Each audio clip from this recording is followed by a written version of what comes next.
pala kami iikot. Dito raw? Oo. Yan. So, dito pala. Grabe. Grabe, bababa. Ah, hindi doon pa din. Pero pinaikot lang tayo dito. Ang guardhouse.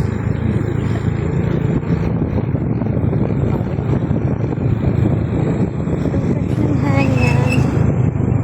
Oh, so meron na namang guard rito. Ano pa naman yun? Ubus na lahat ng ID mo.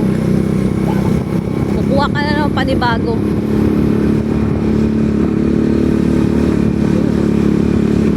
Dito ko nilagay yun, ibago ako ba yung maliit, di ba? Oo. Pataas to, pataas. Hindi naman tayo nagdukot dito para mahulog. Baka na ano ng hangin. O, pataas na lang.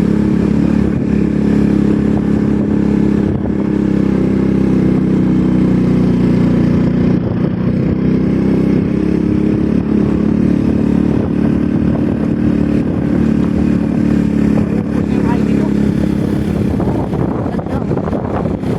Mauubos talaga yan. Last na yan. Ilang ID ko na nawala, 3. O, gamitin mo na yung ID mo ng kalayaan. Ay, putakin na. Wala, nasaan ba yun? Sa wallet mo. Ay, nakalayaan. Wala dito, nawala na yun.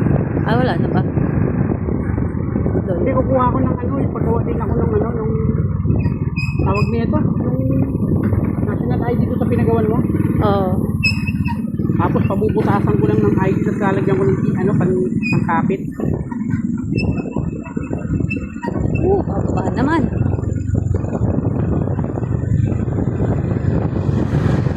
Kasi wala pa subdivision dito, labas-pato kami dito eh. Oo, kahit kami manay. Dami rito saging yung araw, mga ano, prutas. Prutas.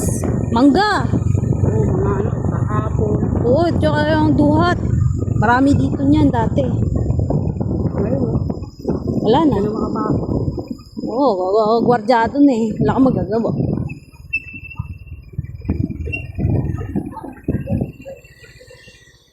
Mantalang nung araw to open to. Open sa public ito. Ginagawa lang galaan ng mga kabataan. Di madalas maraming mga kahoy dito dahil marami tong mga kahoy-kahoy dito. Dahil pwede ka pa naman talaga mga kahoy dati magluto sa kahoy. Ngayon bawal ka na. Bawal na nga magsiga-siga. Doyo po. Puro. Tapos may guard na naman. Bantay sarado ng guard ang putek.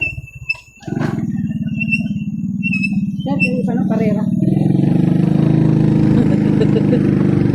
Karera, karalis pa na.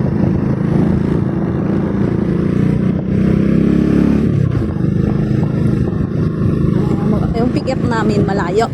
So, ayun.